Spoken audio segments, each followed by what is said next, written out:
Okay, so the economy in 2025, it's telling two completely different stories at the same time.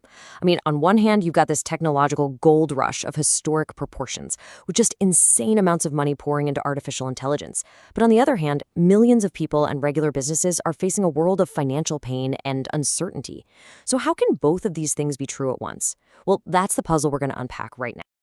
And, to kind of set the stage, we've got this quote, and ironically, it's from an AI-powered humanoid robot named Koid. A literal creation of the AI boom is questioning the nature of that very boom. So is this whole thing just a fleeting bubble, or is it a truly fundamental transformation? That's the big question hanging over, well, everything.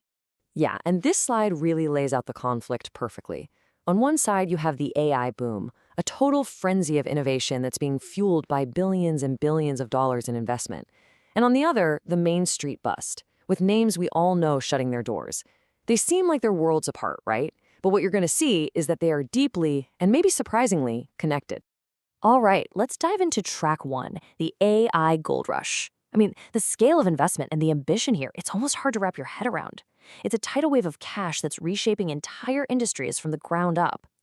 Just look at this number, $40 billion. That is staggering. That's what SoftBank put into OpenAI this year. And get this, that's just one deal.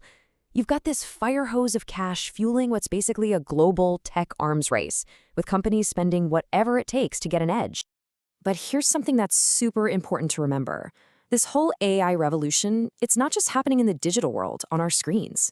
Nope. To power it, we need a massive physical build-out. All that computing power needs a huge amount of infrastructure, and that, in turn, needs a crazy amount of raw materials. And that brings us right to this quote from commodity strategist Ian Roper. See, all this AI, it needs a physical home. And those homes, they're data centers. We are in the middle of a global construction boom for these gigantic, power-hungry buildings. We're talking about the physical backbone of our entire digital age.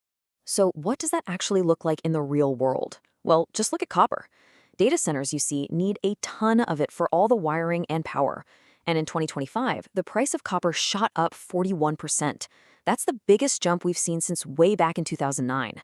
So yeah, this isn't some abstract financial thing. The AI boom is literally moving global markets for raw material. Okay, let's totally switch gears now and look at the other track in this economy. And this is a story that's probably going to feel a lot more familiar to a lot of you out there. This is the Great Squeeze, where both businesses and individuals are really feeling the pressure. I mean, look at this list. These aren't just some random small businesses. We're talking about household names, right? Starbucks, Wendy's, Denny's. They're all closing down hundreds of locations. And this isn't just a fluke. It's a huge trend that's hitting the entire restaurant industry.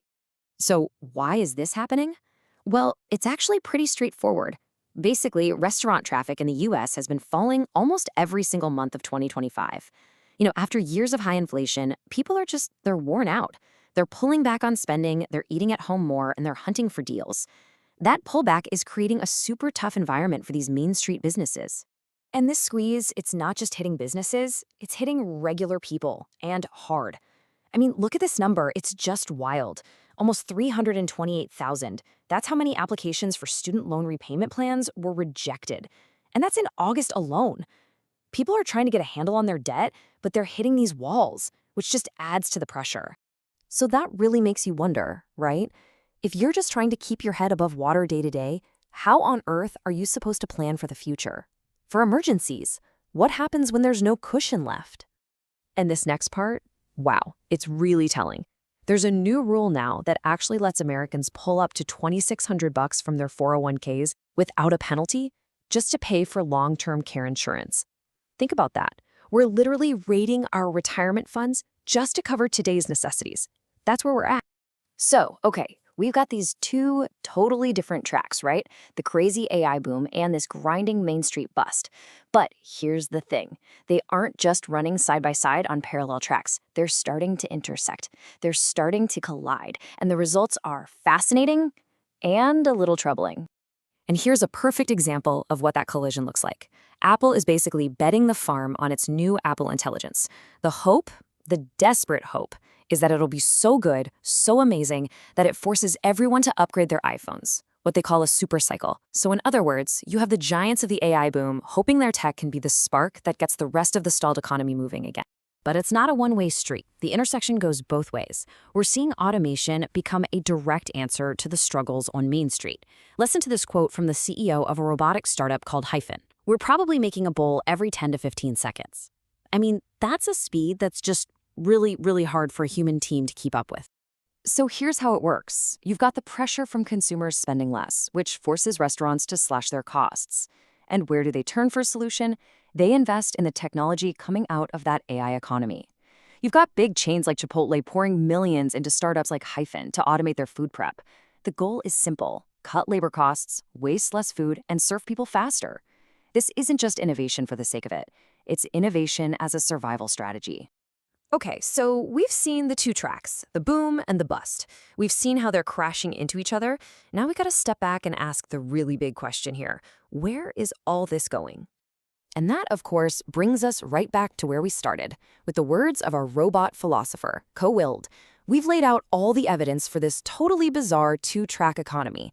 You can see the signs of a real transformation for sure, but you can also see all the signs of a speculative bubble and a whole lot of financial pain out there for everyday people. The jury is still very much out. So let's just recap. On one side, you've got $40 billion investments, surging demand for raw materials, and automation being pitched as the ultimate solution. And on the other side, hundreds of stores closing their doors, consumers pulling way back, and people raiding their retirement funds just to get by. It's like two different worlds, but they're happening inside the very same economy. It's wild. And all of this leaves us with one final and I think really crucial question. Is all this incredible AI innovation actually building a new, stronger economy for everyone? One that's going to lift all boats? Or is it just a speculative bubble for a tiny few at the top, while the pressure on Main Street just keeps getting worse and the gap between the two worlds gets wider and wider? What do you think?